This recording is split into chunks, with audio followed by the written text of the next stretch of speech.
Grand Rising. Happy Monday. I pray everybody's having a positive, productive start to your day today.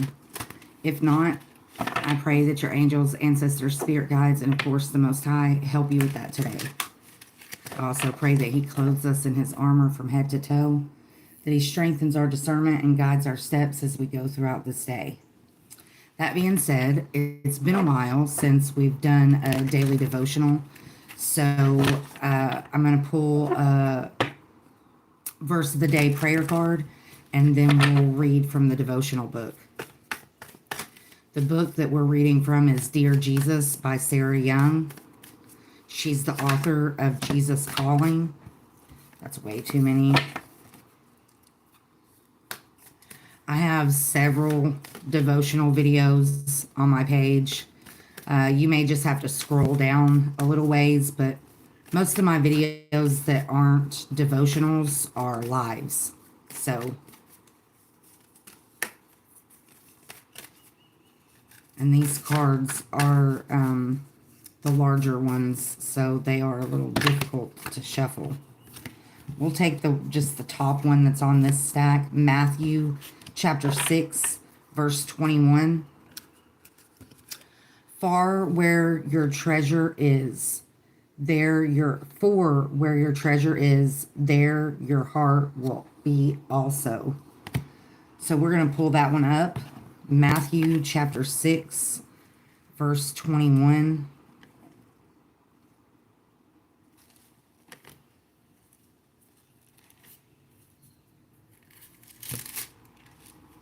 I don't know about in your neck of the woods, but in my neck of the woods, it's a rainy, dreary day so far today.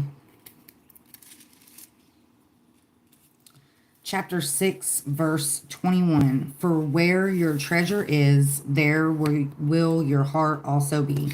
So this one's pretty accurate. You know, a lot of times the card isn't exactly what the scripture is.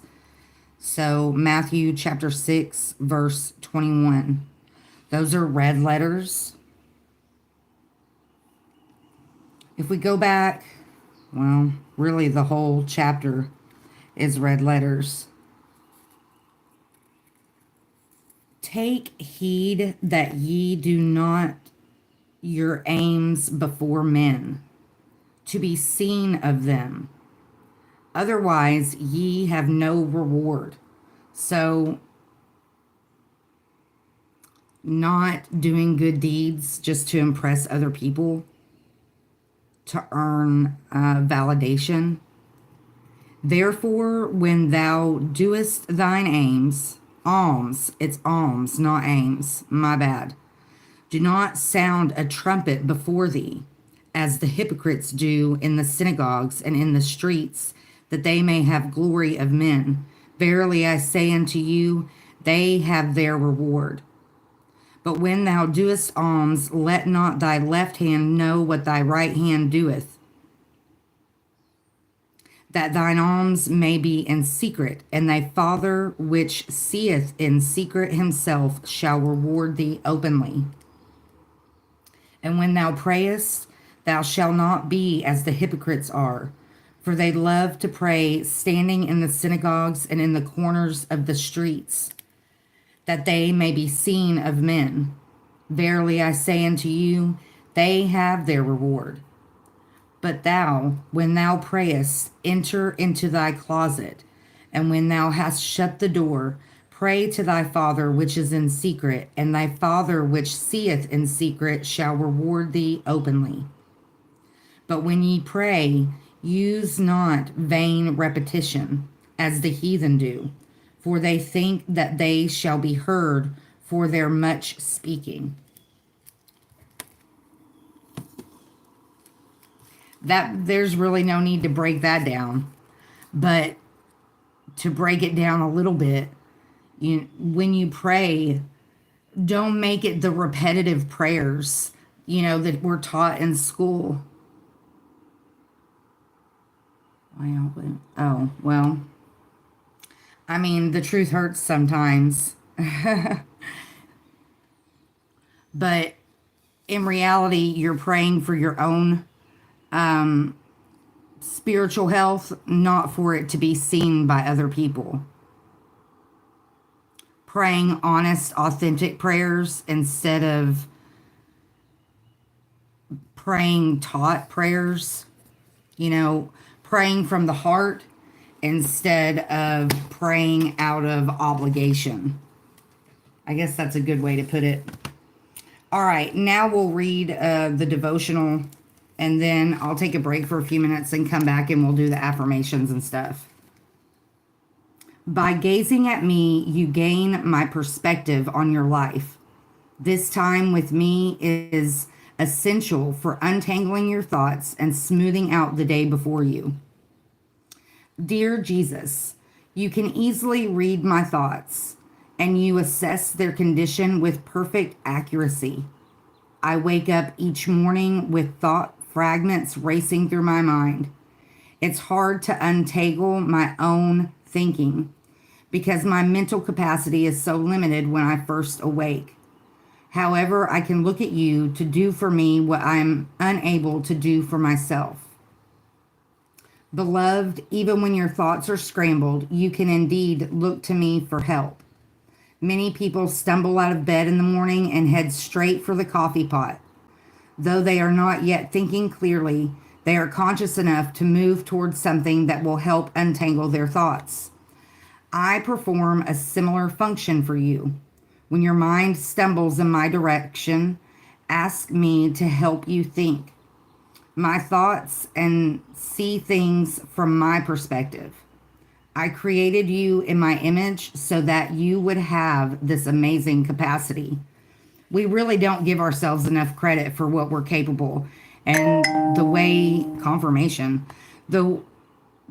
we start our day, the thoughts that we have, we project that into our day-to-day life. And so if we don't I'm guilty of it. There's a lot of times where I don't take the time to sit and kind of gather my thoughts before I start my day, but it is important. As you wait in my presence, I not only unscramble your thinking, I also straighten your path through the day. I am sovereign over every aspect of your life, so opening up the way before you is no problem for me. Some people think they do not have time to begin their day with me. They don't realize how much I can facilitate their activities, removing obstacles, giving insights that save time, and so on. When you spend precious time with me, I compensate you generously, smoothing out the circumstances of your day. She references 3 different scriptures. The first one is Psalm 139, verse 1 and 2. O Lord, you have searched me and you know me. You know when I sit and when I rise. You perceive my thoughts from afar. The second one is Genesis chapter 1, verse 27. So God created man in his own image. In the image of God, he created him, male and female, he created them. A lot of people, when you talk about the subject of us being created in his image and how, Jesus spoke about how we would do even far greater things than what he had done. A lot of people misconceive that as we're claiming to be gods, which, I guess in a way you can look at it like that, but he tells us in multiple parts of scripture that the power is in us, that we are of him and he is within us. So a lot of it is about our frame of mind. How are you going to perceive that relationship? Are you going to work with that relationship? That came up in our affirmations video yesterday, about working with spirit and appreciating what they do for us even when we don't see it, but knowing that we also have to play a part in facilitating, the things that happen in our lives. All right, the third scripture is Psalm 33, verses 20 through 22. We wait and hope for the Lord. He is our help and our shield. In him our hearts rejoice, for we trust in his holy name. May your unfailing love rest upon us, O Lord, even as we put our hope in you. I mean, grace and mercy, that one of the many things that we, that we're given, that we don't have to earn, it's given to us freely. We should be willing to offer that to others. Grace, mercy, forgiveness, love, understanding. And just because we forgive somebody, just because we can look at it from a different perspective and maybe understand a little bit where they were coming from, that doesn't mean that we forget what happened, but we have to let it go so that we can move forward. Take whatever actions need to be taken to make it to where whatever role they were playing in your life can't continue to happen. I'm not really sure where that came from. Nonetheless, realize how important your mindset is. Speak good into your life and speak good into other people's lives. The way we think and the way we speak influences a lot of how our lives go, because we're projecting that energy out, and what you put out is going to come back to you in one way, shape, or form. Being very aware of the energy that you carry, so you're putting good out instead of negative, because it's very easy to fall into a negative mindset, especially with all the negative that surrounds us in the world. But you don't have to look very far to find positive. The many little blessings surround us every day, from the air that we breathe to lungs that are able to breathe it. Just waking up every morning is a blessing. As always, be grateful for what you have, the big, the small, and the blessings yet to come. If you see a need out there today, tomorrow, next week, if there's any possible way that you can fill that need, please do so. You may not only better their day, but you could possibly change their life, and you never know the impact it could have on yours. Be blessed, find peace, and I'll see you next time.